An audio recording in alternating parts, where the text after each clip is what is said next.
Hello, everybody. Some of Hey, us. Joe. Hello, Joe and Matt. Hello, Hey, Matt. Matt. Hello, Madeline. So, welcome to MMT and the Public Purpose. Our topic for tonight is the UN Ukraine war. Okay, its implications for the United Kingdom, for the United States, and for the EU. So, in part, we'll be discussing foreign policy. In part, we'll be discussing especially the economic implications, I think. Okay, Madeline Hoffman, former candidate uh, for the Senate, okay, in New Jersey, and for the governorship, okay, in New Jersey, and even once a vice presidential running mate in New Jersey for Ralph Nader. Yeah, a few years ago, 1996. A few years ago, 1996. And we also have as our guest Mr. Matt Waldy. Okay. Matt is an activist in the MMT area, has been for a number of years now. He's also a scholar, okay, of MMT as well. And you'll find out tonight he knows quite a bit about foreign policy as well. And our third guest is Sherry Wise. And Sherry Wise is a senior economist in the Department of Agriculture. She is very strong, okay, in the MMT area. Okay, and MMT will be relevant for this particular broadcast because when we look at economic impacts, some of us will be using the MMT lens to try to figure out what is likely to happen in the UK and the US and the EU, especially. We are still missing your other host for this show, okay, who is Lisa Theobald. And I'm not sure why Lisa's not here, but I expect her any minute. I haven't had any messages from her to the contrary, so I expect her any minute. So we will start, okay, of course, our discussion. Maybe we should start off with a little discussion of what we think is likely to happen in the remainder of the Ukraine war, just for a few minutes to sort of, set some expectations. Would anybody like to go ahead and talk about that? Well, I would like to mention something that I heard today that scared me to no end, and it relates because it came from the mouth of the new Prime Minister of England, Tory Liz Truss, who was asked at a town hall meeting whether she was prepared to launch nuclear missiles should that be required. And she said, yes, I am. And the person who asked her if she were ready to do that, he said he himself would be sick to his stomach if he had to do it. And so he said, how do you feel about it, Miss Prime Minister? And she said, it's my responsibility and I am ready. Yeah, So of course, go ahead. that's kind of a little play. Someone asked her a question. Are you just a little old woman ready to take on the big job of pushing, the nuclear button? And then she gives, her best imitation of Maggie Thatcher. Yes. And she said, nobody tougher than this lady. That's basically what was going on there. It doesn't really scare me. It doesn't change the situation. No, but the situation has always carried with it the possibility of a nuclear, if not a full-out nuclear war, at least. Well, nothing everything with nukes could be a full out nuclear war. There's no such thing as a partial one. But that's I hope that the conflict in Ukraine does not end up there. Oh, let's put it that way. They're definitely trying to push it there with the Mhm. Zaporizhia nuclear power plant that Yes. Ukraine is actually still bombing, even though the atomic weapons observers are there. The UN is there. And the outlandish things that the Ukraine or Kiev, which is to say Kiev, has decided to do with the bizarre landing overnight before the atomic weapons people, which I thought was just Yeah, Russian. evidently made two different. Yes, yeah, but then it turned out that they have evidence that they showed it was real. I mean, yeah. And right now there are Ukraine offensive on every area of Russian attack except for maybe in the Donetsk, northern Donetsk area. So and they don't have the weapons that the Russians have. They don't have the artillery that the Russians have. They don't have the time. They don't have the air support. They don't have the air support. I mean, there are all these different reasons that they really needed. They didn't have any choice but to come to the table, but they can't because the Western powers won't let them.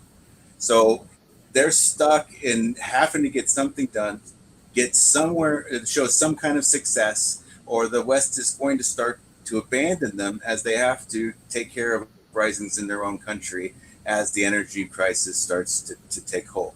And they have to plan for those things. Whether they head this off and start to take Russian gas, it's too late at this point. They are definitely going to be, even if everything ended today, they are going to have an energy problem this winter.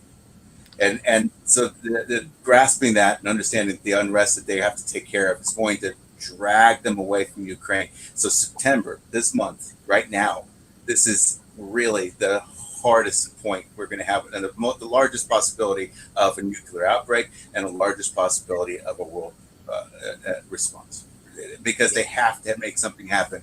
Because from what I understand, Ukraine in October on up is either just a mud bog or a frozen wasteland. So most of what's going on right now will be reserved to artillery during winter. So these offensives have to happen now. And wasn't it Boris Johnson who said that there could be no negotiations?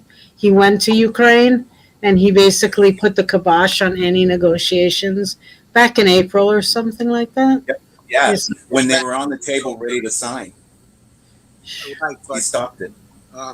He just visited last week or the week before, and he basically reiterated, tough position from the UK. But the bottom line is, it's not UK kids who are dying there. No. Okay, so it seems to me there's still some potential, for the Ukraine government to say, okay, we've had enough. At the table.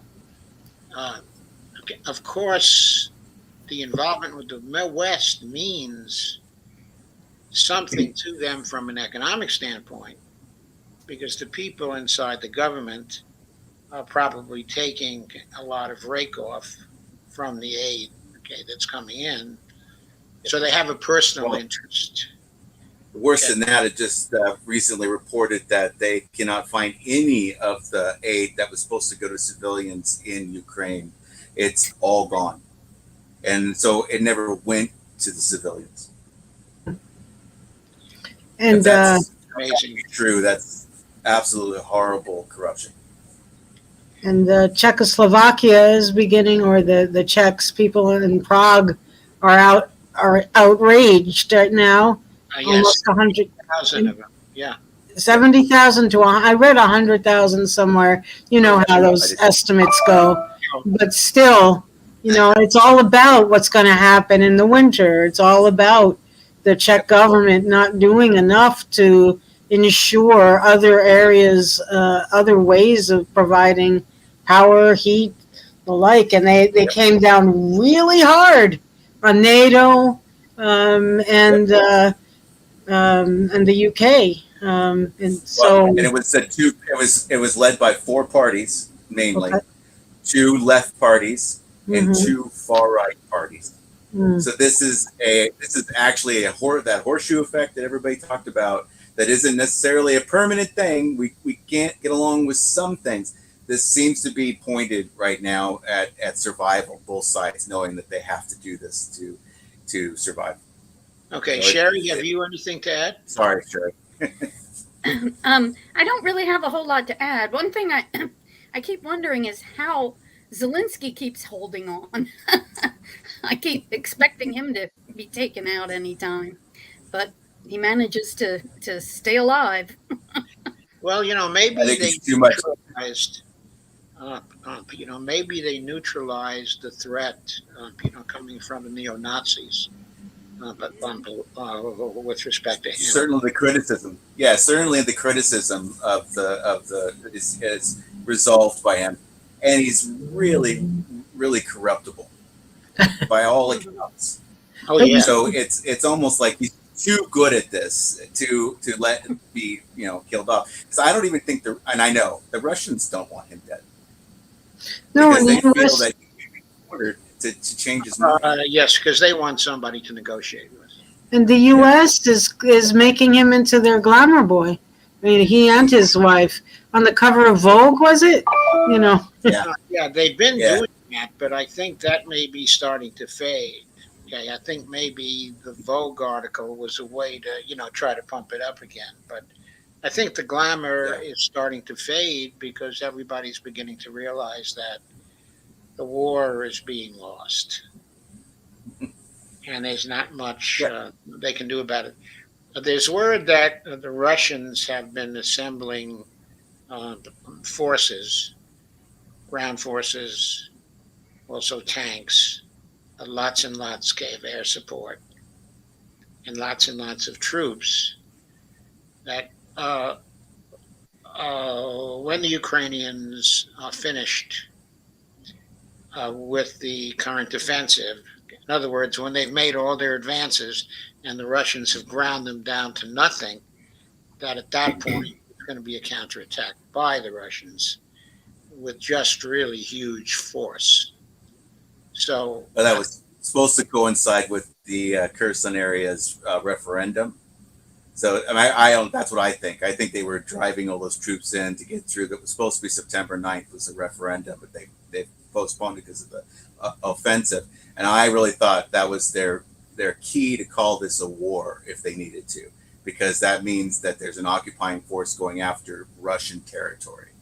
And I know I say all this stuff like we're supporting this war. I'm supporting any that stops this war. Period.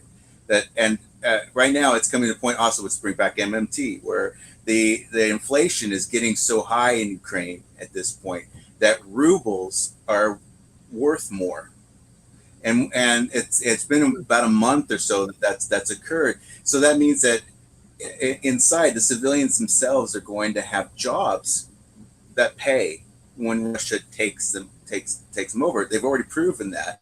Not because they were pumping money in there, but because money is worth more. The rubles are worth more, so they don't want to use Ukraine. that's a very, very good point because the rubles are holding steady in terms of the international value. Okay, of the ruble. In other words, against the dollar, the value of the ruble is holding steady. Okay, but the value of Ukraine's currency, okay, is going down, and the value of most of the European currencies, okay, are going down. Okay, so the point being, when the Russians do come over and take over a section, okay, of the Ukraine, they start to pay the people in rubles, and that means something to them.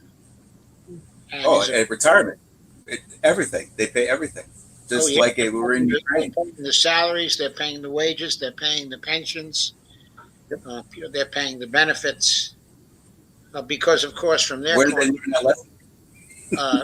They learned that lesson from the Americans in World War II. probably, but they also uh, have a feeling for the Russians who live in the Ukraine, okay, themselves. Yes. Yeah. And the areas that have been conquered so far are the Russian areas in the Ukraine. Yep. They want those areas back in Russia. Yes. They do. From their point of view, they're going to pay the Russians. Yep. Yeah. Well, and that's where this whole um, whatever conflict, I guess, that's where the lines get blurred and murky because here in the U.S., the media blame Russia for everything, unprovoked war and the rest. And if you really look at what's going on, there's no way that you could say it's unprovoked. I mean, you might be able to say you didn't like what Russia did in invading Ukraine, but you can't say that it was unprovoked. Um, Absolutely. and you know, at the same time, bringing back the money issue, that what was it? Another 8 billion going to Ukraine, another some 70 billion going for the chips program, more money going, 3.5 billion going to Israel for its quote unquote defense. I mean, the billions of dollars that the U.S. is spending to maintain this. Um, it's obviously affecting us all here at home as well. And we really haven't spoken much, and I'm not in position to do that because I don't really understand all the impacts. But what about our inflation here? What about our winter? What about, all the impacts on the U.S., on the people here, if this continues if this war continues in this fashion? Okay. It's not simply this war, though, because Mm-hmm. uh, since the U.S. is heating up tensions with China at exactly the same time, Mm-hmm. that has an effect on the restoration of the supply chains from China. Either it has an effect or it certainly will have an effect. Okay, I'm not sure that the current level, okay, of inflation is any longer a result of the original disturbance of the supply chain. Oh, no, it's definitely not. No. Okay. I agree with that. It's now much more due to the You know, war. well, there's still some issues, like we still don't have fertilizer, and so that's a big issue for the farming sector, and That's so a big issue in the farming it's sector. still having an So effect on food prices. I have to ask the following question of you, Sherry. Have we lost the capacity to manufacture fertilizer here in the United States? We've given up the capacity to manufacture all kinds of things. Yes, I know, but Man, it seems like DC has got it all over the place. Yep. I agree that is also war related too. The fertilizer not coming over, but and I agree with you that it's still supply chain, but it's because of the energy use. So like gas to get things to and from and that kind of stuff. So I don't know if it's the same supply chain is probably a better way to put it. It's different. It's now the cost of getting things there. It isn't necessarily that the stuff isn't ready to be picked up or shipped, right? Because that's now one thing is that we also have at the same time our own problems that are contributing, that are adding to this, and climate change and the huge drought that we, like basically unprecedented drought that we have in this country. That it adds to that, because basically, a lot of well, anyway, I'm sorry, it just adds to it. But, I agree. But to the extent we have an inflation problem here, and of course we still do, but to what extent is that due to the price gouging? Mm. But to what extent is that still due to the original disruption in the supply chain. But to what extent is it due to the current, disruption in the supply chain? Okay, and to what extent is it due to the inflation, okay, in oil, which is being pushed, not only by the Russians but by the Saudis as well. Now, yes, but one caveat: it's on production. It's not price gouging. It's called cost push. No, there is price gouging. It is price gouging. I'm just saying that they call it cost push. Well, and if that way they can write out and send it and say, yeah, we know it exists. We refer it to cost push inflation too. Yeah. No, but it's really sounds a whole lot nicer than price gouging. It doesn't sound like you could be prosecuted for cost push, but you could be prosecuted for price gouging. That's why I put it that way. Both cost push and price gouging at the same time. I'm seeing some comments in the chat here about how homelessness in California and the incredible heat in California and the rolling blackouts potentially in California. It's like 115 degrees at a friend of mine's in California. She said she's never seen it that hot. She's lived where she has for like 25 years or so. And then, all the money that's being spent, I don't think it's connected to inflation, but it's certainly not helping the problems here at home. All this money going overseas is not going to address the homeless population in California. It's not going to... We could address the homeless population yes. In California with our policies. Yes. Because we both have the money to send overseas and also the money to spend on the housing problem, which gets to the issue of the proper policies. Are we following proper policies? Because one very, very important way to slow down inflation or stop inflation or dampen down inflation is to regulate businesses, okay, in various ways in certain key sectors. And then there's also price controls that we could put on certain things, okay, as well. And before anybody says price controls are, never effective, they were very effective in World War II. They were very effective when you enforced them.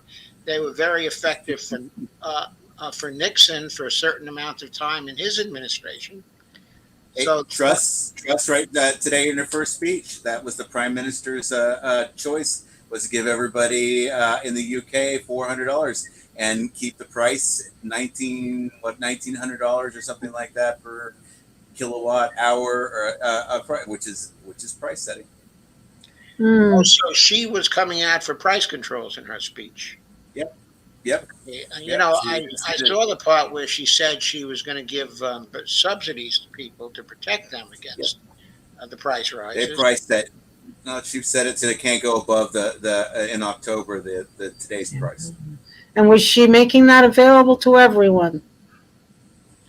I don't think there's any rationing in a plan, is there?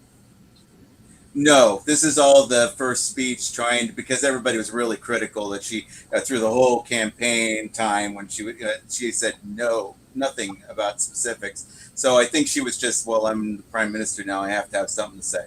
So because what she said was pretty much the bare minimum that they're going to have to do. They already knew that this was the bare minimum that they were going to do. It's not really going to work, but it is at least, that she said what the experts told her to say. I'm trying to stay open-minded. I know what she is. I know the history, and I know that she's just pretty much Boris's, pick. So it keeps him in power, and it keeps the same Tory structure, and that's why Preeti didn't have a chance, even though she would have been even scarier, because she's even more far right. So I just, there was no choice. There's somebody more far right than Liz Truss. Yeah. Priti was not interested in doing any of those price settings or subsidies or anything like that. She was going to pull the bootstraps up, and you got to do this for Ukraine, and Yeah. actually talked about, British people should think about joining Ukraine. So war effort right now. Get over there and start fighting. Okay, So I'm just saying. I think what you're telling me is that from your point of view, very hard times are coming to the UK, and that they have not tried to enunciate any policies yet that can really deal with those hard times, because they appear to be not willing to regulate in the way they may have to regulate. They're not willing to ration. Mm. They have made some noises about price controls. They don't. They cut taxes. She's saying she's going to cut taxes. That's a buzzword, though, too, right, Joe? I mean, that's what any conservative needs to say, but also do. It's And not like you going to said, help. Madeline, I guarantee that 400 pounds or whatever is going to be means tested. So there's Yes. no way it's going to be given to everybody. Well, They'll give to a few to begin with, and then they'll see, oh, we need to expand that. Let's expand that. It's the typical neoliberal, I'm going to negotiate everything down to the bare minimum like I'm a business, not a government. and I remember, I'm changing the geographical area a minute, going to Honduras in Latin America when Xiomara Castro was first elected, right? One of the very first things she said before all this began was that she was going to provide free power to a certain group of people in Honduras who couldn't afford to pay what the prices were. So it's a similar move, but different, because there were people that she was speaking of, those the poor who had been suffering and struggling for 12 years under the narco dictator. She was going to provide them with instant relief and not create a situation where they could have the power for free. So I don't know. I mean, is that too radical for the UK and too radical for the United States? And well, one thing we have to ask is, does Honduras have a sovereign currency at this point?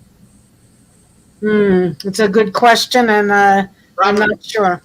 They probably have a lot of international debt. Yes. God bless you, honey.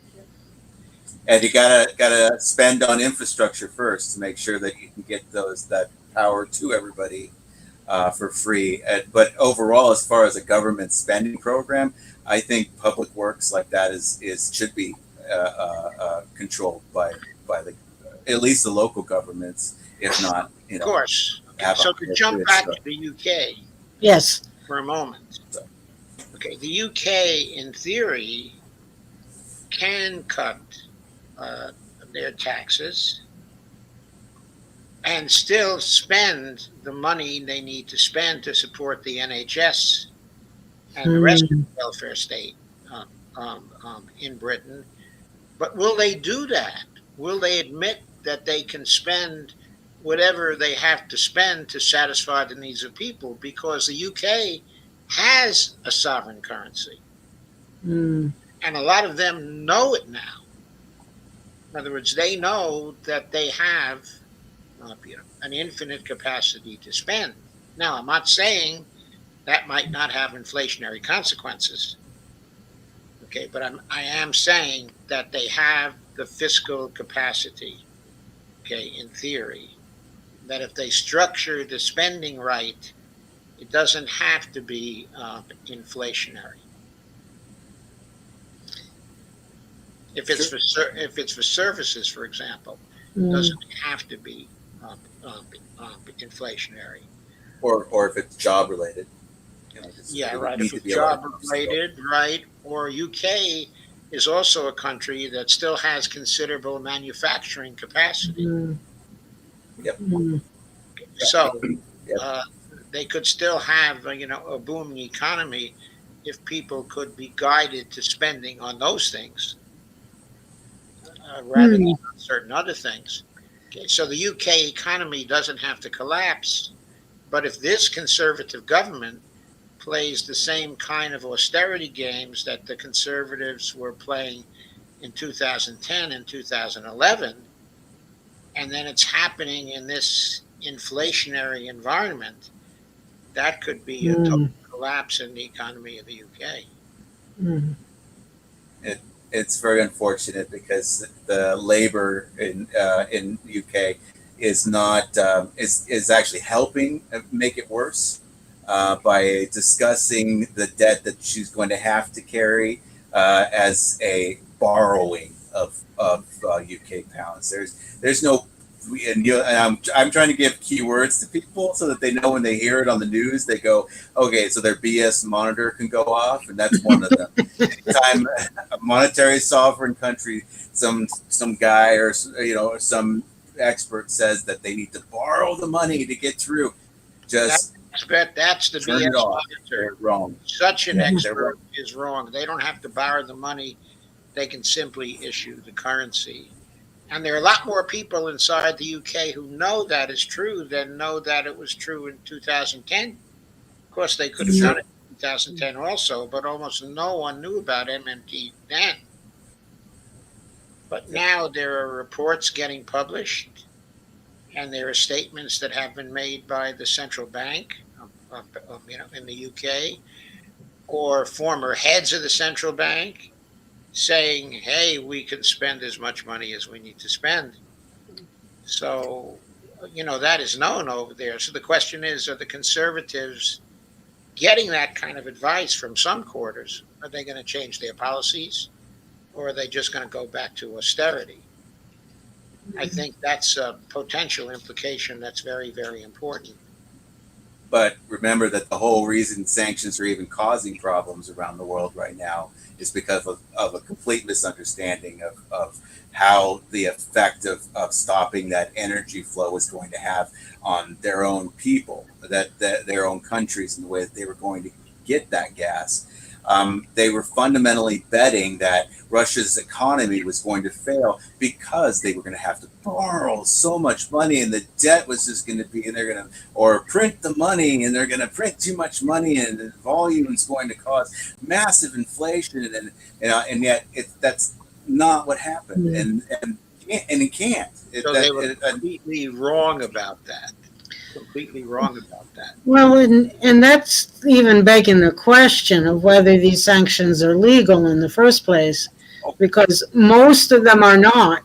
They're they're unilaterally thought up by the United States, imposed as a coercive measure. It's economic warfare, not warfare with guns and tanks, and they're technically illegal. Warfare, and it was intended as the kind of punishment that is collective punishment. Correct, yes.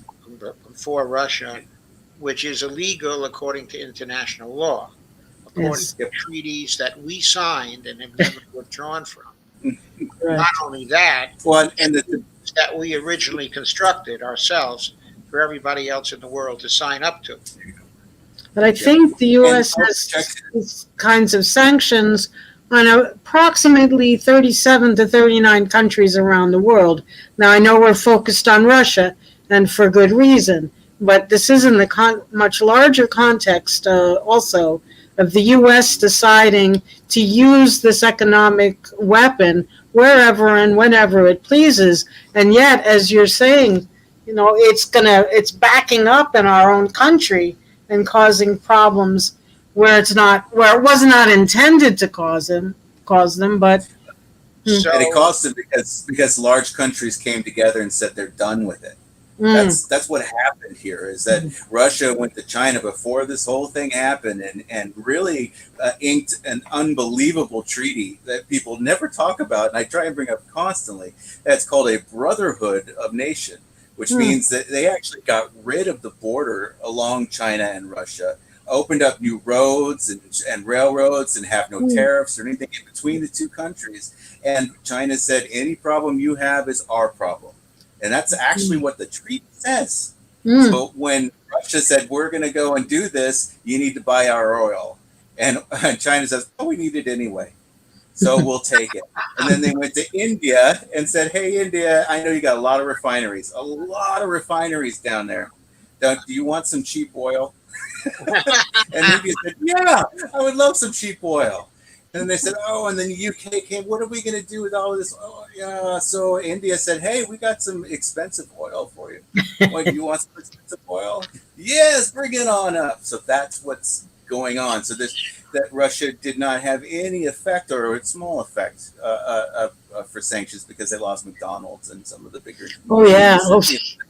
That which so changed fun. name and reopened with the same stock. But anyway, that's just Dunkin' not Donuts is in Russia too. Yeah. You can't defeat Russia that way anymore. So what that did was it actually ended all the sanctions around the world, because Venezuela goes and backs into the BRICS system, which is the new currency that China and Russia are backing. Iran says, hey, Yes. I'm already best friends with you. Can we, I'd rather not have to deal with. So boom, there's that. So there's now more oil in that reserve, So and that's the reason why OPEC we are watching the empire of sanctions collapse. fall. And this, Okay, would which you is call a wonderful thing to happen. would you call? I don't know that you would call it hubris, but on the part of the U.S. But Hubris. I would call it hubris. It's been yes, for years and years and years. yes. I mean, we can do I whatever. honestly, Can see it, except for our own citizens who just take a look at it and think that it's natural, that nature just is this way. That the United States has this kind of economic control over the whole world. They just can't see that that's not happening anymore, that that's going away. Yeah. And of course, they can't even Very well, begin you could say to like that. it's good thing. Sherry, you had something to add. Yeah. I just was going to say, I really don't understand how the European countries haven't woken up and seen how much our relationship with them has cost them. It just, Vassal state. Yes, and I have the same comment. Okay, I have the same inability to understand why the elites in Europe who are running those governments don't act in the interest of their people. And this is as good a time as any to leave the question of the UK and leave the question, of the US and what's going on, and ask ourselves, what are the EU nations going to do? Because none of them have a sovereign currency. They gave up their sovereign currencies. The EU is like a foreign currency to them, and it imposes limitations on them by treaty. They cannot run deficits greater than 3%.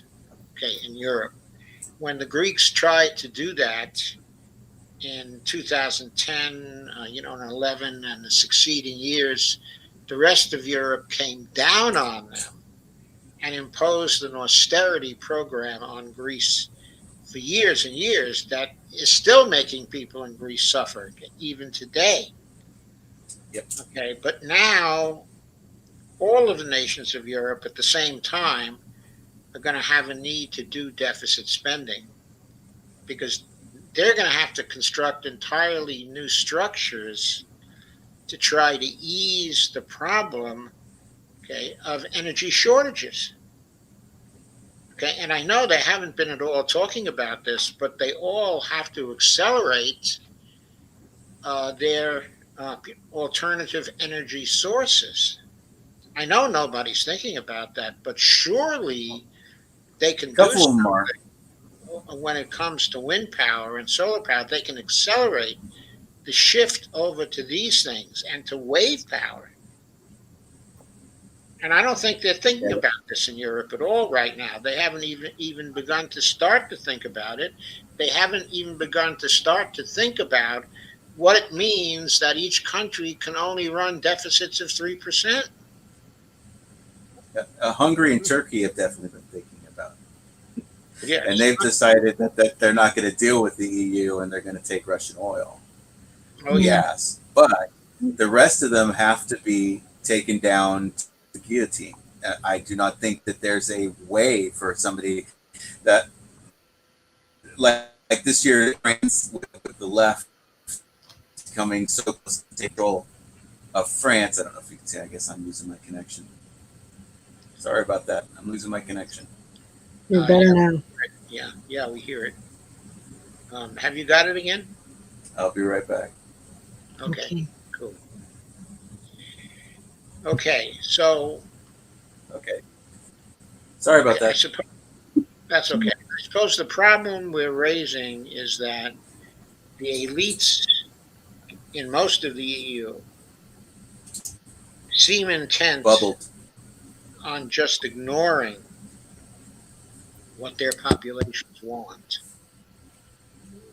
and the interest of their populations, and seem to be intent on just pursuing the war in Ukraine, regardless of the cost to their populations. Jerry has basically said she doesn't understand that. And I have to say also that I just don't understand that. And I wonder if Czechoslovakia, if what happened in Prague is going to spur more protests in the streets. I have to think that it would, although who knows. And then I was just talking to somebody about Germany today, because Germany, I ran as a Green several times. The German Greens are no longer green, really. They've bought the entire war package, but there's a lot of youth opposition, young people who see what's coming down the pike, young people who are concerned about climate change. And I just wonder if what happened in Prague can spark more such protests, and if...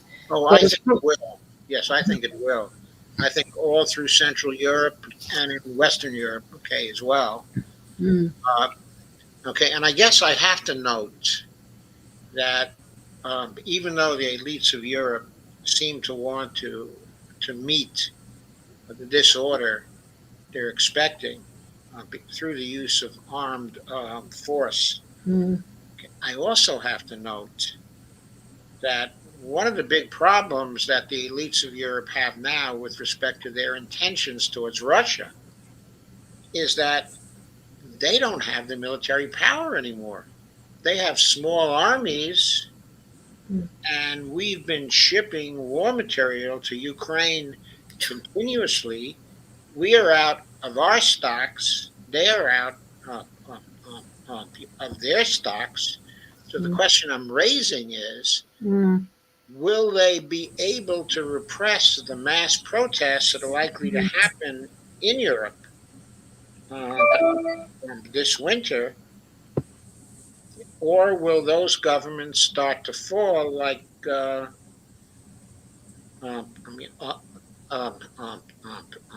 like dominoes, or like 10 pins, or are we going to have lots of those governments fall one after the other? That's a very, very provocative question. I don't have an answer. I don't see they have the armies or the police, to be able to replace all those people. I'll put it in U.S. perspective. Since there's only two parties here, there would be no way for them to have change through an electoral process in this country. So there would have to be some sort of acquiescence to the people in this country in order to get certain things passed, right? So that's really the only choice in a lot of ways we have at this point. If something this drastic happened in the United States, which it could this summer, winter, I don't know what's going to happen, to pushing the Ukraine war. But in France, they have a lot more plurality. They have a lot more parties that make it a little bit harder to hide those things. But then you go to Germany, and they have actually consolidated power very similar to the United States. And certainly the EU has no reason to think about the people at all. They don't, there's no country representative. The country sends a representative. There's no people don't, vote for the EU community. They vote for their country. So there's no reason for them to think of in any other terms than, austerity and making sure the economy doesn't fold. So and they're going to force countries to their will. So I think that it's a recipe for a lot of clash and rioting.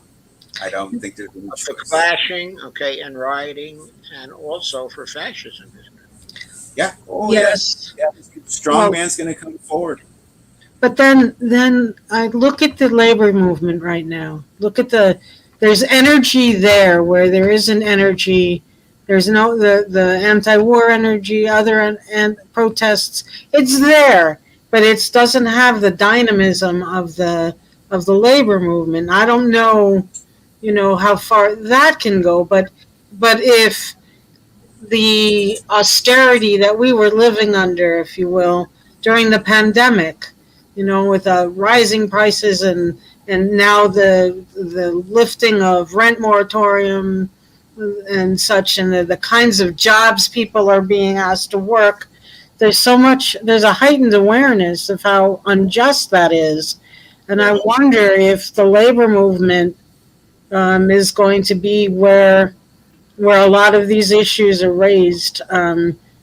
Obviously, they're also being faced with tremendous repression, as Amazon is. But I don't know about that fascism. An independent in my congressional district, not even a Green or a Libertarian, just an independent, she was forced to back off the ballot by the Democrats. And so It's happening everywhere. It's not just, it's happening everywhere. Yes.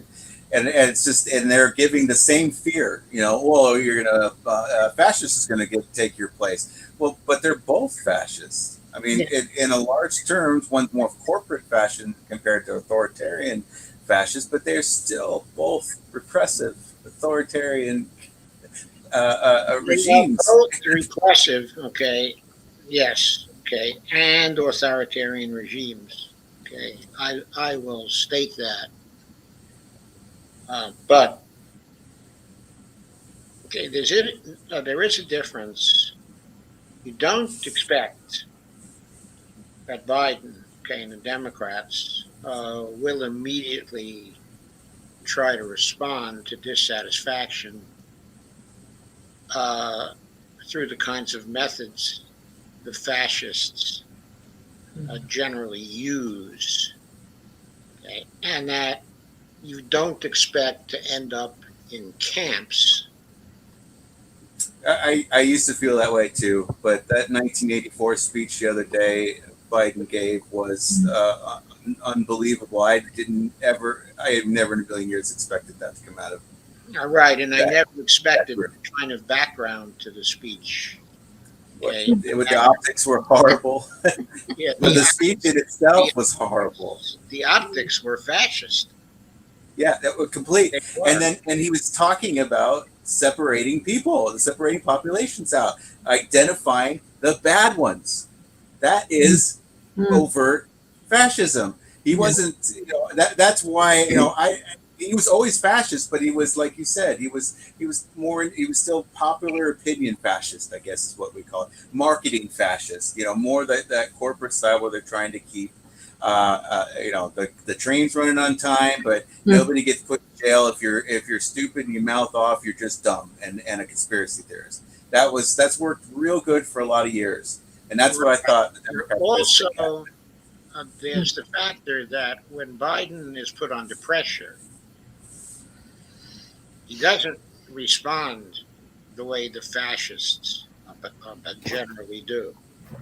The way he responds is if you push him too far, It's he is going to give in. yeah, I As got you. right. Yeah, Okay. I'd say that matters on who's around him, right? Though it's not necessarily him; it's the people around him that are telling him and advising him, All and right. that's Right. the part that you feel. Agree, but the basic point is if Trump had been pushed, to do student debt relief, and Yep. Trump had decided at first that he was having no part of it, Yeah, then he would be sicking the Proud Boys and gotcha. various Oh no, I other agree. groups on the people who wanted the debt relief for the students. Only But if that made him money though, and got him more famous. If it didn't make him money or get him more famous, then he would have just let it go. That's the one thing I gotta remind you. Trump's a horrible president. There is no doubt about it. But he really had fame and money as his motivation, sole motivation, Yes, and he it had got him into so motivation, many. and as long as he could get richer, Yep. but honestly, tell me, I can't see where getting more Democrats into office is going to get this country out of the mess that it's in. Because when you look at the military budget and how people voted, there were more Democrats who voted for it than Republicans. Okay, but when it comes to these major spending priorities, the Democrats are no different. They had 50 years to codify Roe v. Wade. So many things that we used to say they're better than, or we need to vote more of them in. And I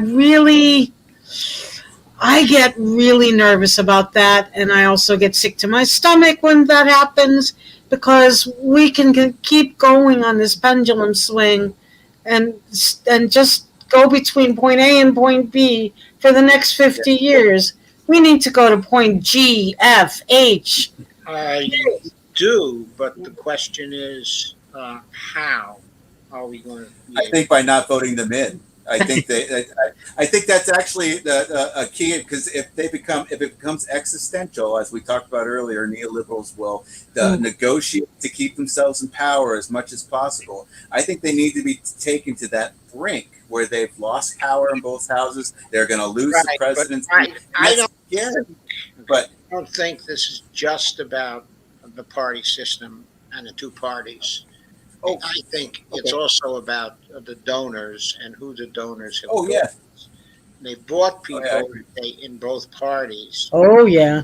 Okay, so Yeah, I agree. if you can get rid of the influence of money Mhm. through the kinds of measures I suggest in my Dump the Incumbents program, then we can maybe free both parties from the donors, and then maybe we can exert the influence of the people in both parties. Why can't we build another party, Joe? Why do we have to be stuck We between those two?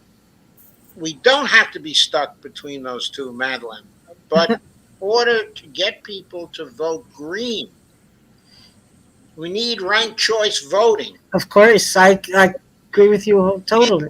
Get ranked choice voting until we get the donor bought people out of Congress. We've got to get them out of Congress first so certain necessary things can be done. Like we got to pack the court, for example.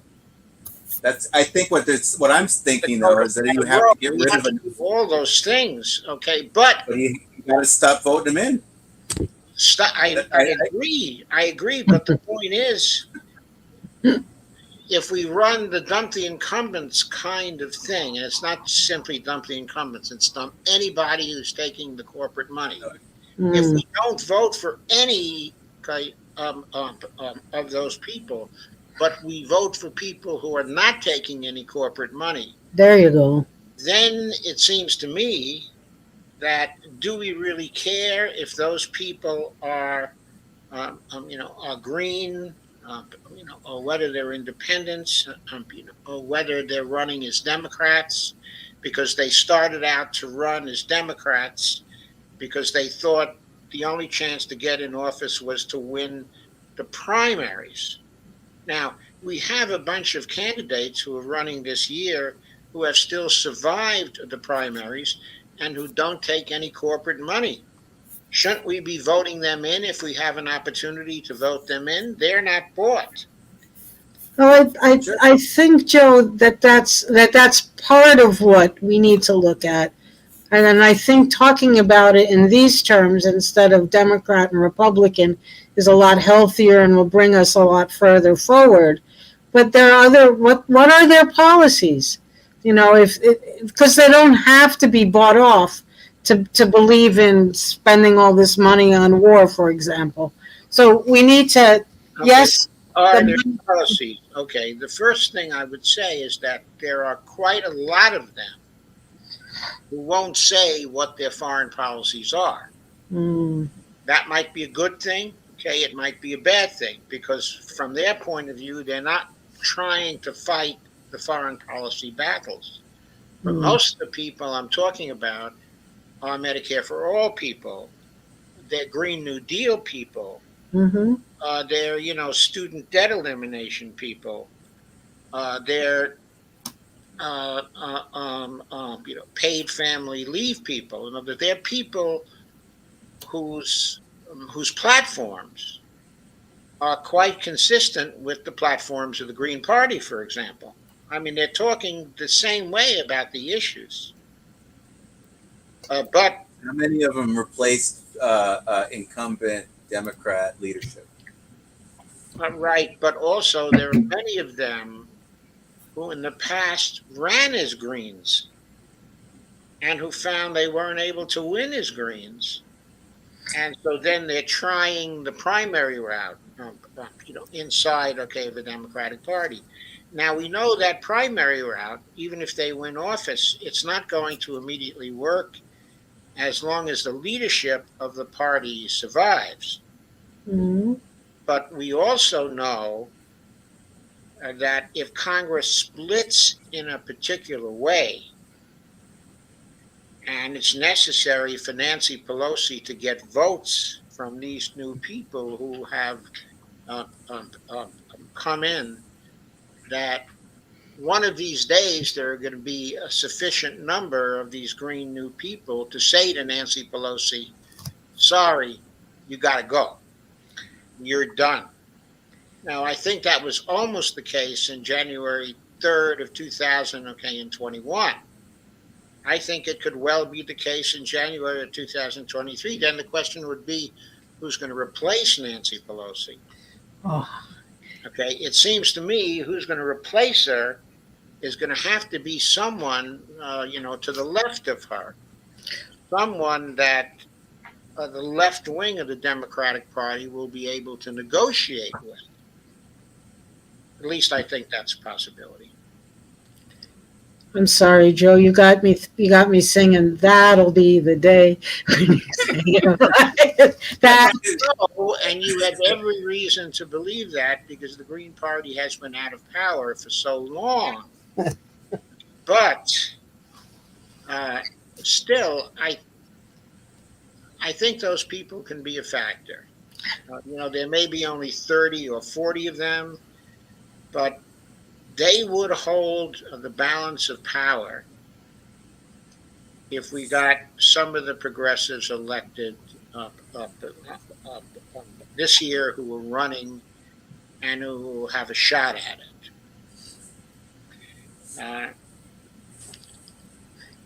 As long as. Go ahead, Matt. Sorry. Oh no, you're fine. I'm probably gonna. I'm more on your side on this one, Madelyn. I'm just trying. I agree that it's a good run. You should actually. That's a good thing to support. And we should be pushing it because that gives somebody an alternative to in those districts to vote for, and it also starts to spread that word where we need to have change, that drastic a change, not just try and play the Democrat refurnishing or whatever campaign. That is, completely not possible. The problem is it also though brings in a complexity that I'm not sure that the electorate is able to during these times to comprehend super well, to where they won't do their own. We just don't have, a lot of people just don't have time to do their own research. And I almost feel, and this is going to be completely controversial, and I don't think any of you are going to agree with me on this, but I think not voting for a federal position for 2022 and 2024 may be necessary in order for the Democrats to feel an existential threat to actually either jump ship and start another party, the ones inside of it that are finally done, hitting their head against the corporate paywall, or if but otherwise, or a Occupy style protests in every city as the tent cities grow and grow. If we could figure out a way of funneling money that could support those people going into those areas to actually have a professional activist movement. And because that's something that really needs to be forever. There should never be a point when we don't have a threat of a real activist protest to call back to power. It should be something that we should all support. And we, Yeah, so I entirely agree with that. me too. Well, we should have that, but also we need to have at least some people in the Congress who are willing to take the demands from the outside and push those on the inside of the Congress, and eventually get everyone inside the Congress, or at least a heavy majority, to vote for those things. We need to have certain key things done, like we got to get rid of the filibuster. That blocks a whole bunch of things. Okay. I am going to have to say goodnight. Okay. Okay, I'm going to have to go too soon too here. Sorry about that. But at least it'll give Sherry a chance to talk, so I won't be talking over the time. I'm really sorry. I love this conversation. Yeah, this is very wide ranging, wasn't it? It was like all over. It did. It went all. Well, but everything is connected, isn't it? It is very much. So, good night. Thank you, Joe. Good night, Madelyn. Good night, Sherry. Good night. I'll talk to you soon. Take care, everybody. Good night. Bye-bye. Okay, Sherry, so well, just us. just us. So how would you like to continue this conversation? Well, I've actually just kind of continue what we've been talking about for a little bit. I've often wondered what it might be, if like just protesting voting might be helpful, just like boycotting it or something. I think one thing, I do think that the antitrust stuff is an important issue because it really adds to the corruption. And that's one good thing about this administration, is that they are dealing somewhat, at least, with that. Yeah, they brought in some good people. Yeah. And they're starting to regulate again. Right. Yeah. I don't think people appreciate how much corruption there is in this society and in this government. And I don't think people really fully comprehend the extent of corruption, and in fact how major corporations lead to a lot of that corruption. And so to me it just seems like maybe we should put some effort into telling people talking to people about the corruption, the systemic corruption that we have.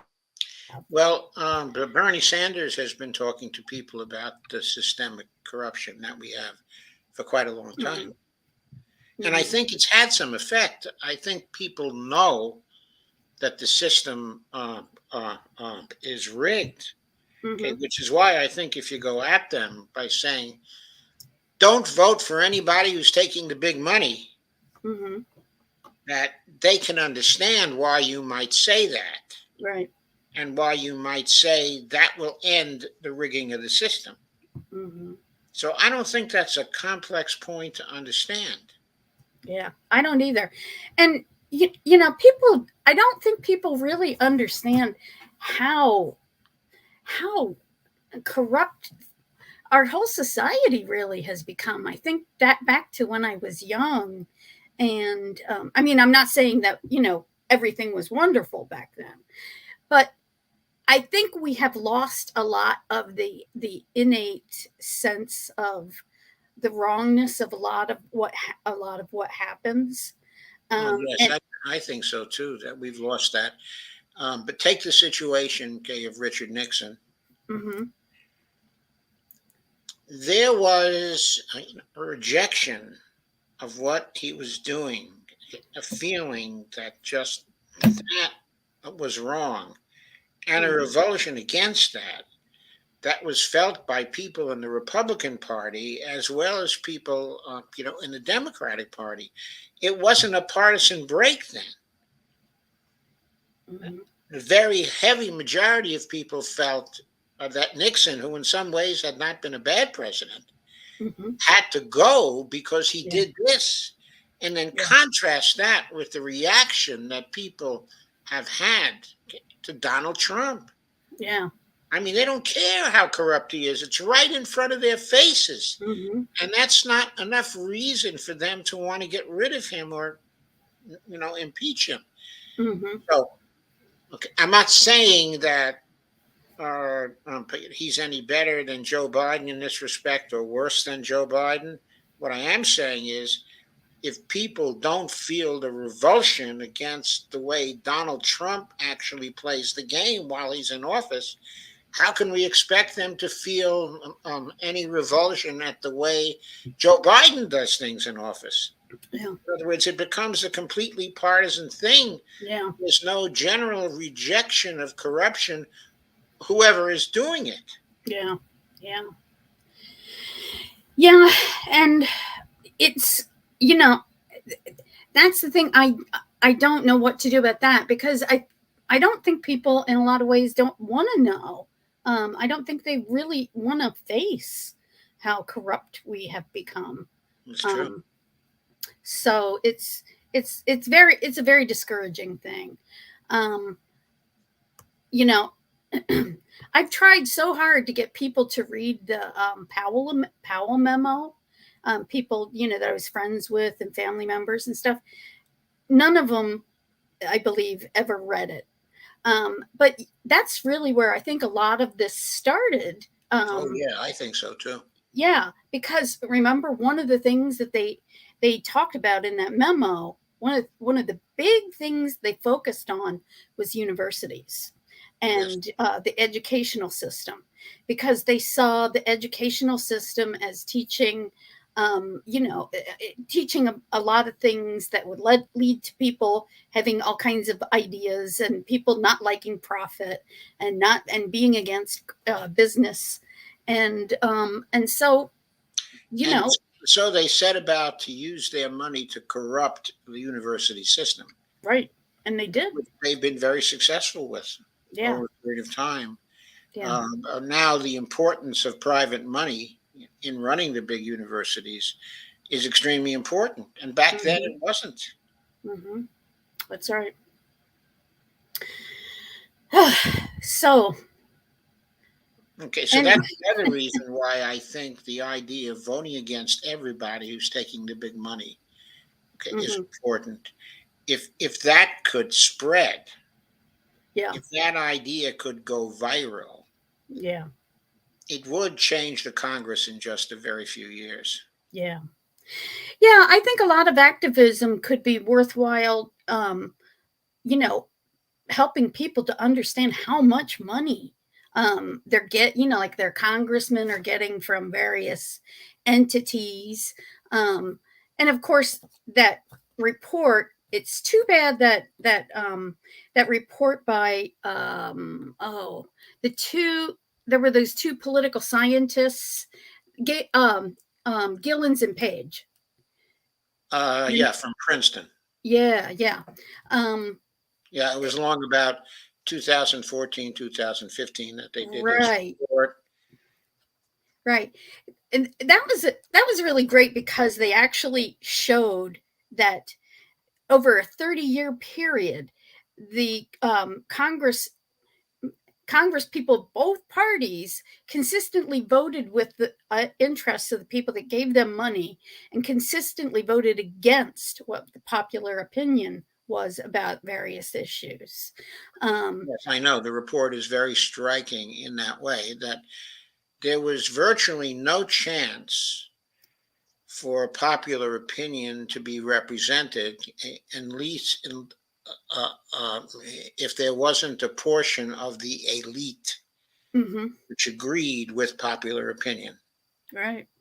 In Yeah. other words, you couldn't get something that was bubbling up but from the bottom that uh, was not supported by the elite that could get through Congress. Mm-hmm. Yeah. Yeah.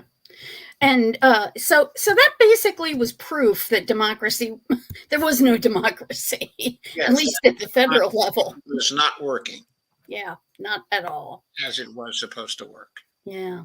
So, Okay, and um, then also not following that, but contemporaneous with that, uh, you had the movement of the right wing to take over the state legislatures, right. which was also a very successful movement, with all the state legislatures passing laws coming out of ALEC, Mhm.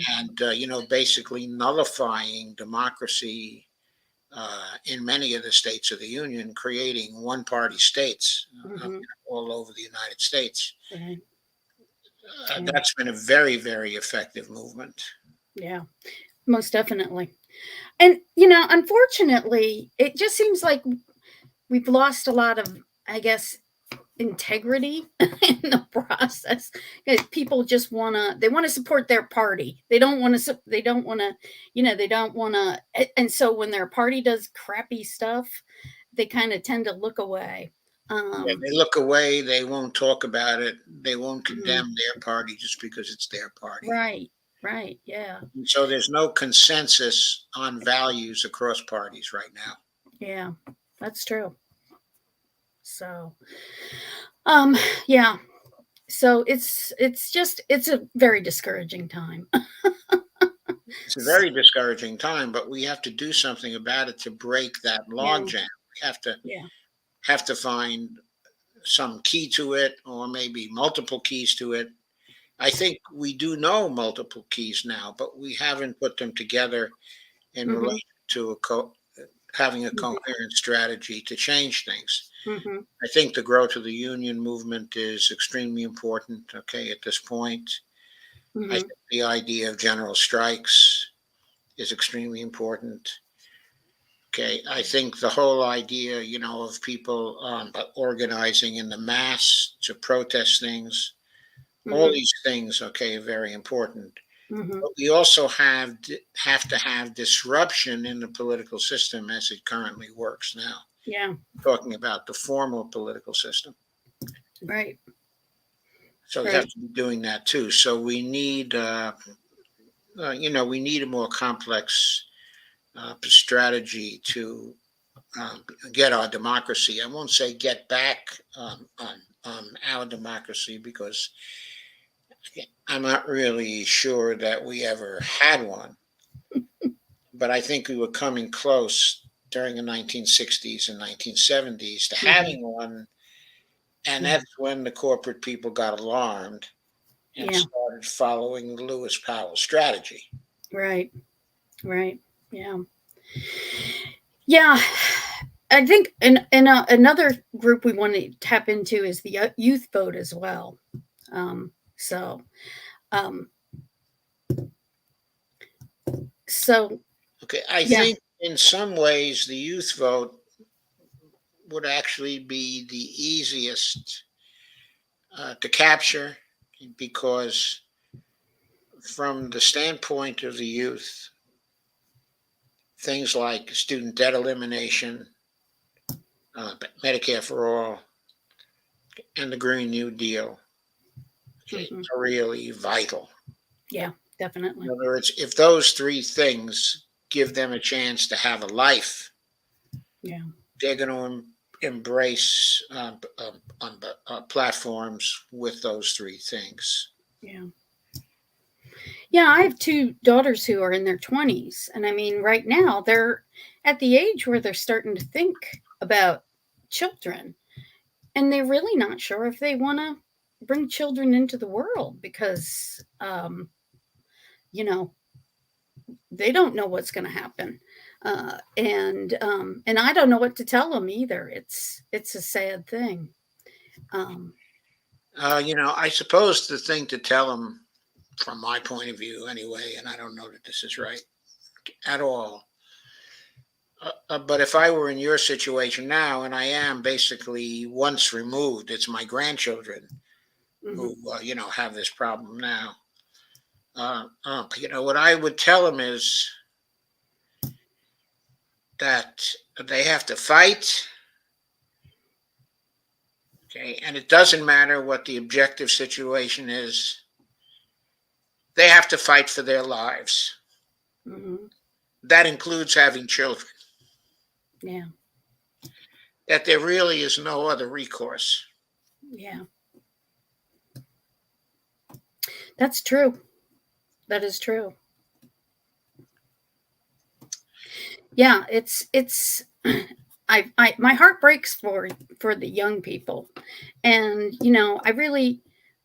I talk a lot about back in the day because, um, not because it's necessarily that I think it was a great time, but certainly growing up at the time that I did, there were so many things that we took for granted that were really wonderful about this country. And I would like young people to know that that's the kind of life they should expect to have. They should demand, and we should demand it as well for them. Uh, and so, uh, so that's part of the reason why I try to talk about this stuff. Um, But I think they and we have to realize that what's poisoned the whole thing for all of us is the influence of the corporate money yeah, and the influence of the wealthy on politics. yeah, And if we want to change things and we want to be successful, we have to ruthlessly cut that out of our politics. yeah. Oh, We, I we, totally agree. we have to make it a non factor.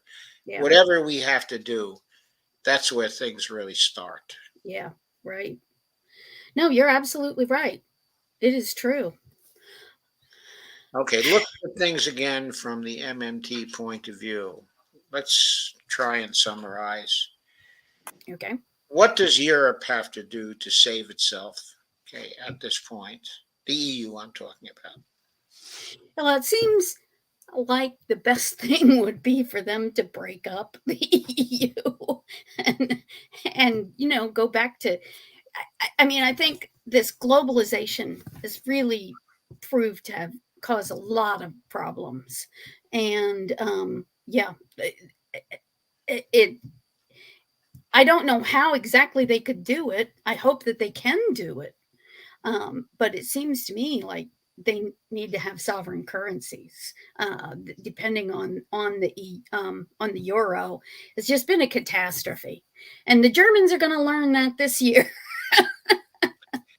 All right, and so that suggests that perhaps they could go back to the common market and have the benefits of the common market, Right.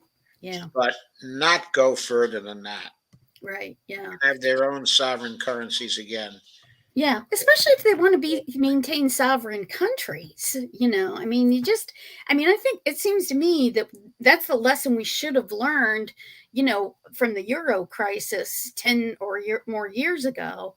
That you can't separate the fiscal from the governmental. Yes, you can't Policy. separate that. So, in other words, if they had gone the whole way in one gulp and formed Right. European democracy for all the nations, Right. with the regular government having a fiscal function, they Right. would have had a much greater chance to succeed than Right. just trying to do this incremental, intermediate thing. Right. Uh, where there's just some hierarchical kind of structure that has a great impact, okay, on economic life, but isn't controllable by the individual nations. Right. I mean, what And they did in Greece, in the years of austerity, oh yeah.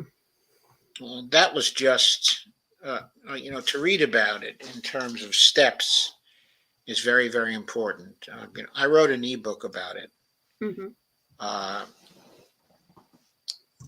and just going through those steps, relating them and seeing how Greece was captured, Hmm. how Syriza was basically castrated. Yeah. That, I mean, that's a horror story. Few people know that horror story. Yeah. Right. It was And so anti-democratic. It was such an imposition of tyranny on that country. Just incredible. yeah. Yeah. Yeah.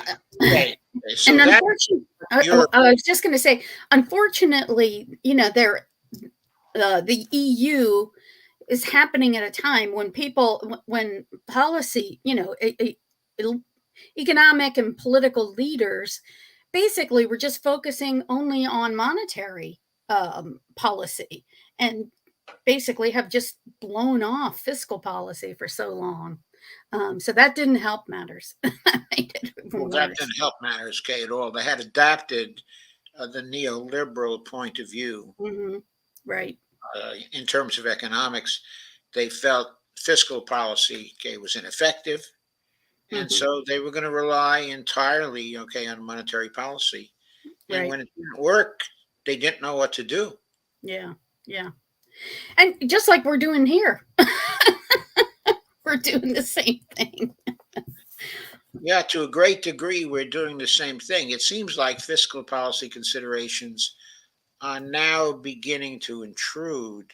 Hmm. The Biden administration is trying to play both games, okay, at Hmm. the same Yeah. time. And they don't realize that relying, okay, on monetary policy at all, okay, Hmm. is a mistake. You have to Yeah. do fiscal policy and you have to regulate. Yeah. Yeah. You, have to regulate, okay, in a tough way. It's not really hard to see from a historic point of view. Yeah.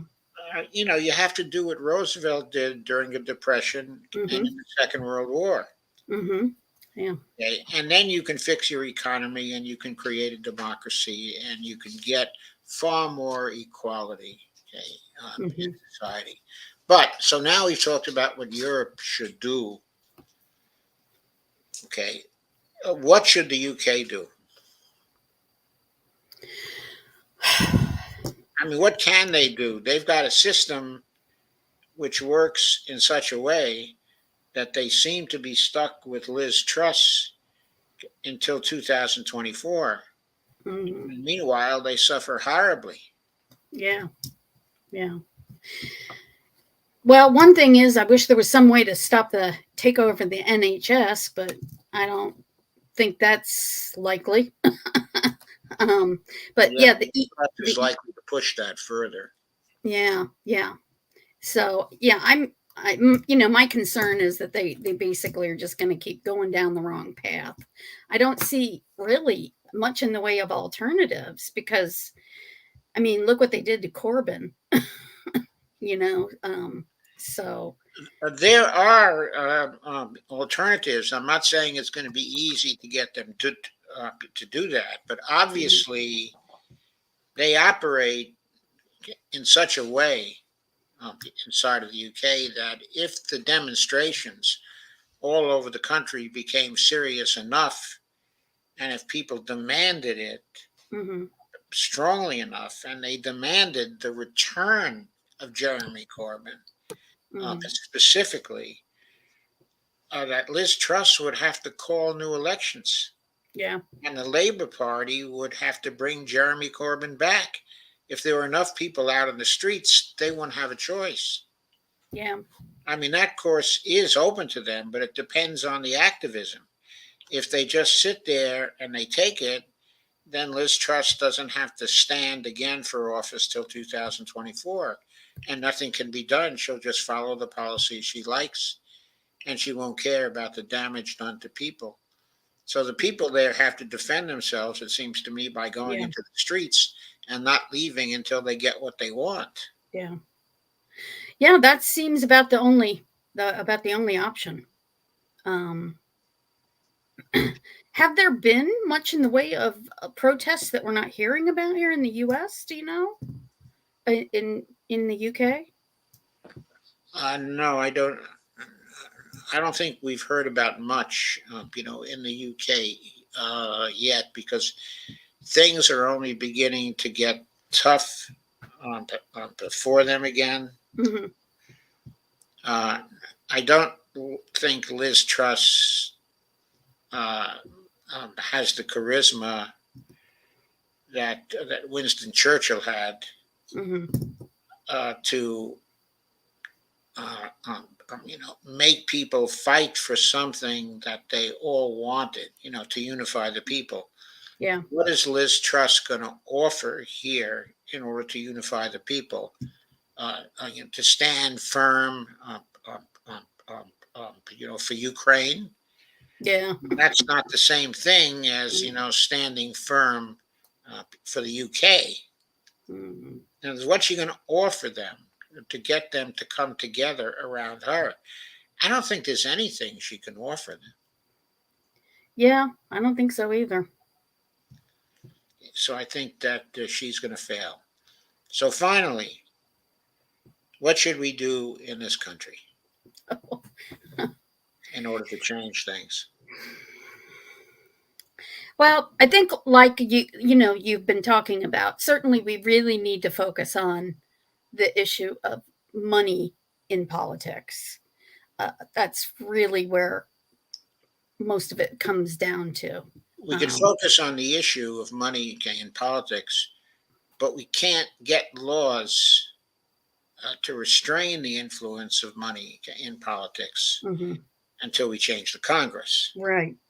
Right. So somehow we have to change the Congress first before we can get those laws. Right. Yeah. Okay, and the way everybody seems to approach it seems to be to advocate for changes in laws, but not to supply any solution as to how to change the Congress to get those laws passed. Mm-hmm. I find a lot of people really have a hard time thinking deeply about a lot of this stuff. Like, for instance, a lot of the people that I know, their answer is, well, have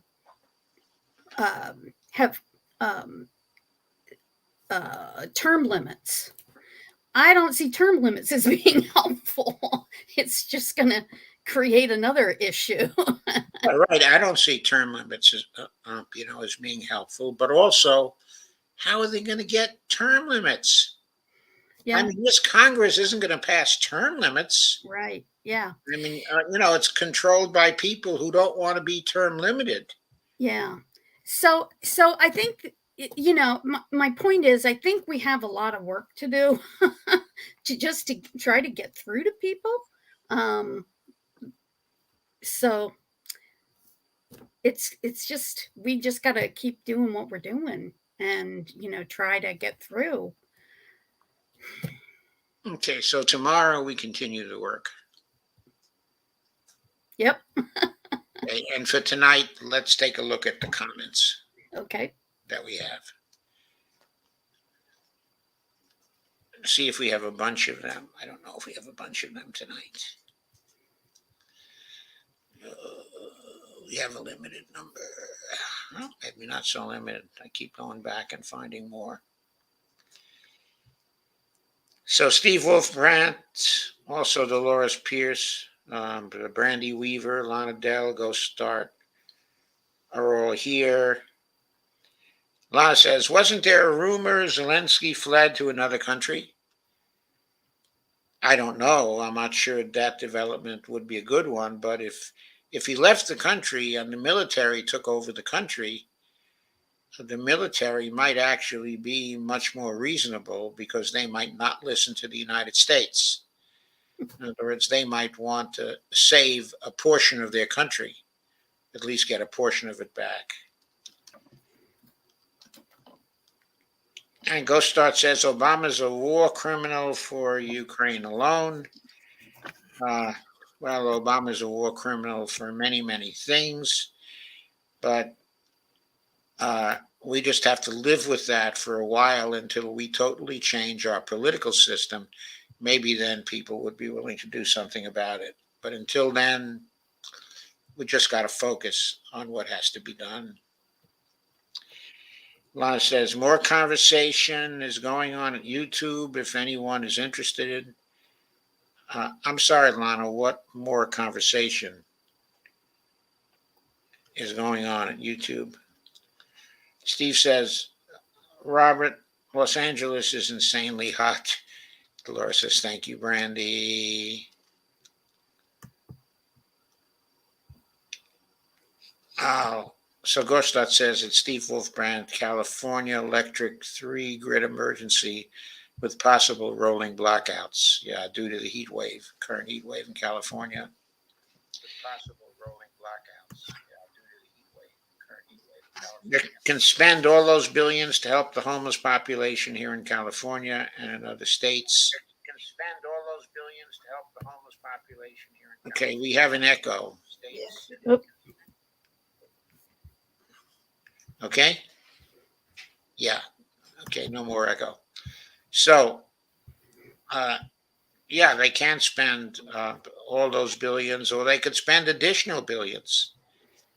There are no limits, on the billions we spend, except for the consequences of that spending. If the consequences of spending on the homeless are not inflationary, and I don't see why they would be, we could certainly do that. The EU's currency fell below the US first time in 20 years. I know it's worth 98 cents now or something, €1. Steve says there's a hurricane rolling up from Mexico. Oh, great.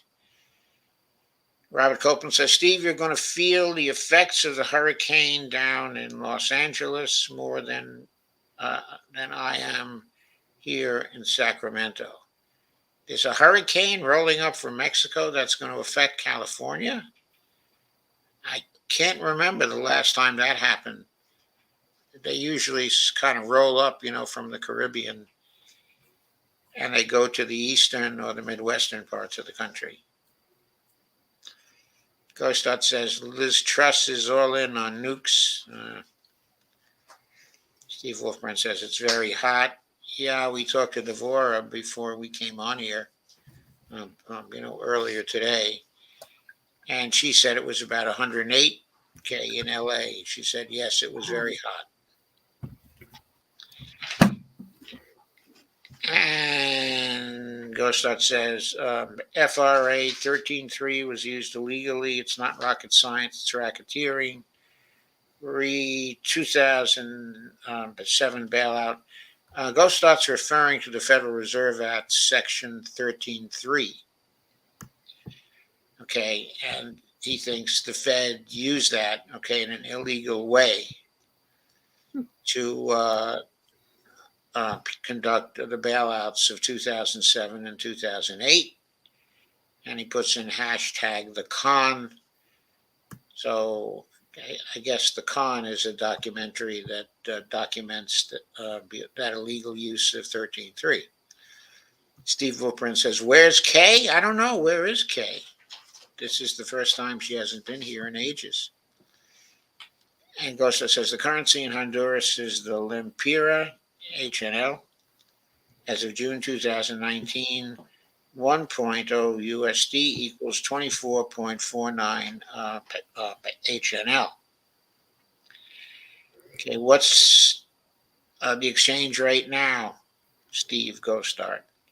Sandy Deck says, hi, Dolores, Steve, Lana, Brandy, Steve, Robert, Sherry, Joe, Bonnie, Madeline, and Matt. Thank you, Sandy. I think you got everybody. Lana says, hi, Sandy. Ghost says, hey, Sandy. Sandy left a bunch of icons I can't see. Steve Wolfbrand says, sanctions backfired. Boy, did they ever. They just didn't think it through. That was such a bonehead play. Brandy says it's going to be rough here and in Europe this winter. I think it'll be much rougher in Europe than here. Because after all, we still have an oil surplus. We can stop the exporting of oil here. We have the resources to take care of ourselves, and there's going to be a lot of pressure on the Biden administration to get that done. Yeah. Because people here won't have patience to suffer for the sake, of Ukraine. And by the way, I guess I have to say,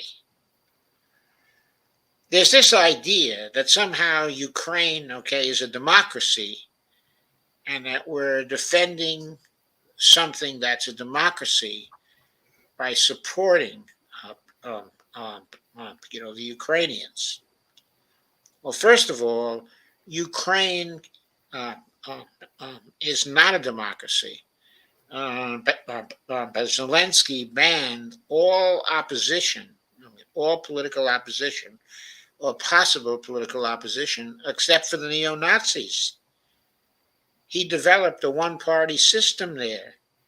It is not a democracy. And they repressed 20% of their population starting in 2014, shelling them, the army shelling them. What kind of democracy is that? The answer is, it is not a democracy. We were not defending Ukraine from tyranny because Ukraine already had tyranny there. Some of them were enjoying the profits from tyranny, but many others were not. So maybe Russia is tyranny. If you think it is, there are a lot of reasons to think so. But the point is, in that conflict, it's tyranny versus tyranny. So why are we trying to make our own populations suffer to bail out one of the two tyrannies? Why are we involved there, at all? If you say, well, it's because we're supporting international law, the Russians violated international law, by attacking Ukraine. Well, that position is very arguable. It's very arguable because the Russians say they have a special operation that is going on, and the purpose of the special operation is to defend the Russian-speaking people there. And that's not a violation of the UN Charter, by the way. That's not necessarily in violation of international law. We say that was a violation, of international law. But they have a good case that it was not a violation, of international law. So don't be so sure that they violated international law through an invasion, because that is arguable. Anyway, PSA, Blackstone reaches $4.7 billion deal to buy Ancestry.com. Get ready for DNA profiling.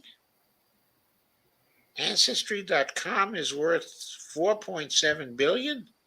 I'd like to know on what basis. Steve says, fascism in 2022. Are you fucking kidding me? Well, fascism where? I mean, fascism is all over the place right now. So I'm not suggesting we're going to have fascism in 2022. Punch Up Pod, truly terrifying times. Well, I don't know if this is Pat the Burner okay, or whether it's Lila. But thank you for the comment. Ghostot says now he can just sick 100,000 new cops, okay, on the U.S. Is 100,000 new cops going to help?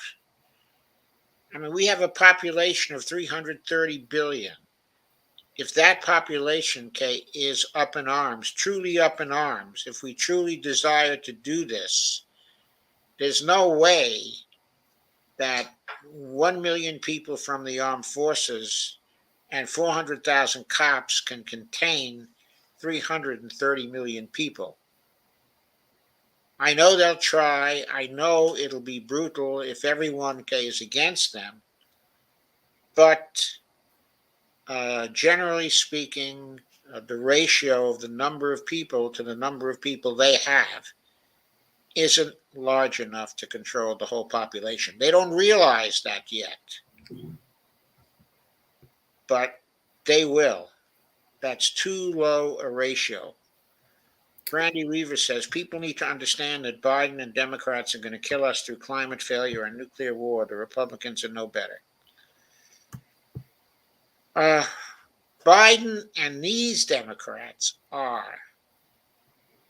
But the issue is, can we get sufficient numbers of Democrats and third party people into Congress to water that down and change the situation? I'm all for general strikes. I'm all for big movements. Okay, but in the end, those big movements are not going to be able to change the Congress unless we either tear down the whole thing or get people in there that will do what we want to do. And of course, that kind of solution, there's probably going to be some kind of middle thing that goes on, that we tear it down partly and we bring in new people partly who will serve us. So unless we can break away from the two-party system, we are screwed. Okay, once again, it's not just about the two-party system. It's about who's bought and who's not.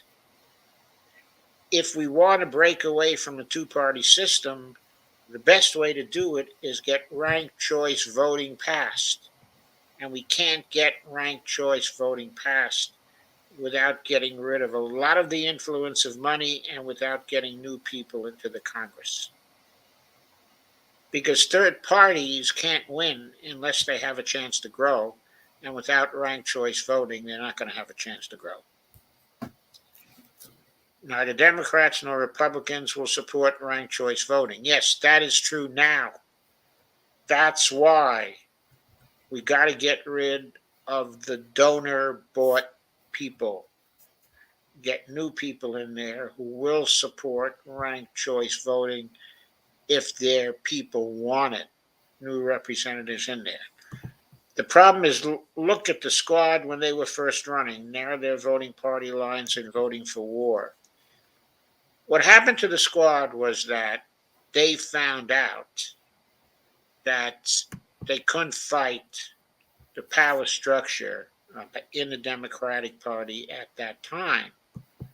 But the more people we get in, the more they will be able to fight that power structure. A big step in fighting that power structure is just getting Nancy Pelosi finished next January 3rd, if the Democrats should retain control. Just getting rid of Nancy Pelosi and bringing somebody in like, for example, Debbie Dingell, that would represent a substantial change in the power structure of the House. Remember, the rest of Nancy Pelosi's leadership would be gone also. She would get rid of all of them. They wouldn't be factors anymore. So you have to consider detail. You have to consider what kinds of changes might have an effect on that system. You have to get into the nitty-gritty of who the mainstays are in the power structure of Congress. And you have to defeat those people. You have to get rid of Richie Neal. He's another one you got to get rid of. Uh, we have to get rid of Adam Schiff and Brad Sherman, Hakeem Jeffries. I mean, you can go down and you can name them. You can get rid of them one by one, and that will bring some changes. Dolores says, good night, Madeline. And Ghostot says, eeny, meeny, chili, beanie. The spirits are about to speak. Actual leftists are through with the doo-wop, doo-wop, doo-wop, doo-wop. Moose and squirrel. Mouse and squirrel.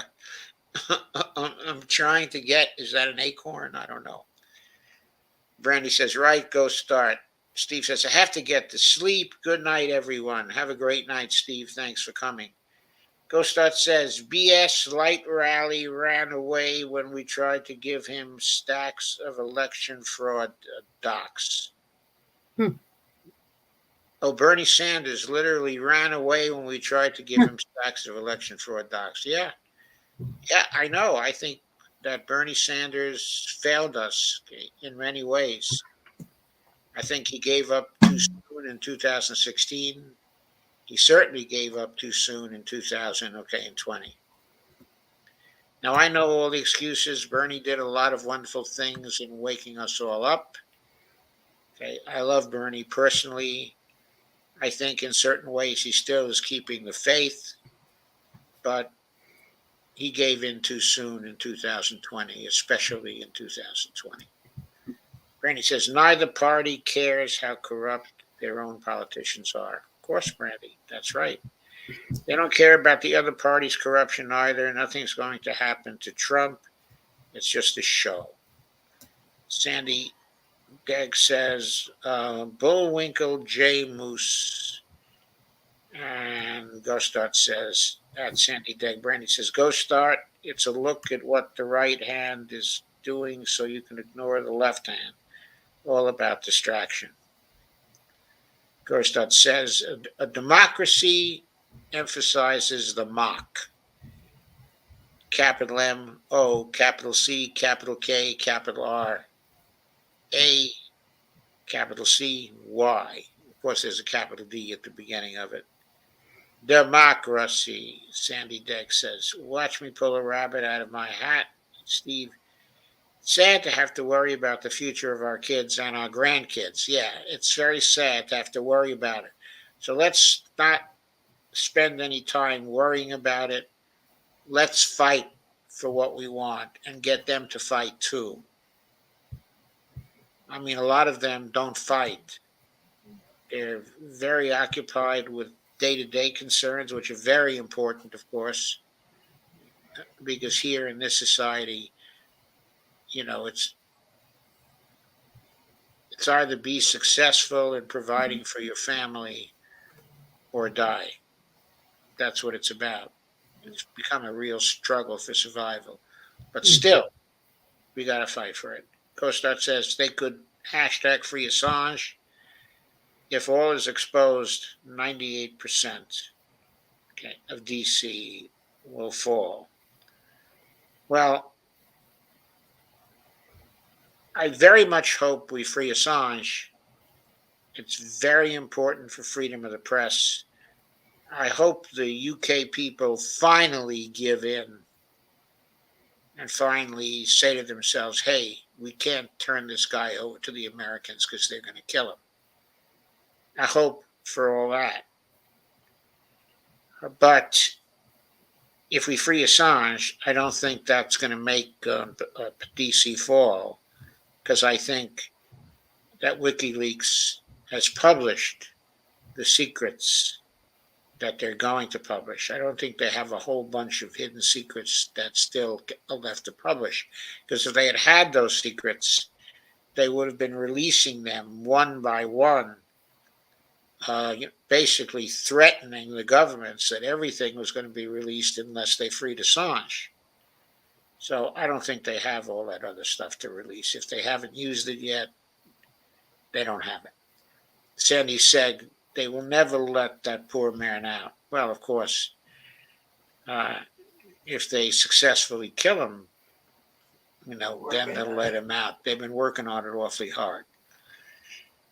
So Ghost Art says Volodymyr Zelensky, he pronounces it actually Volodymyr because he's Ukraine, urged people to invest in Ukraine and address before the opening of the New York Stock Exchange.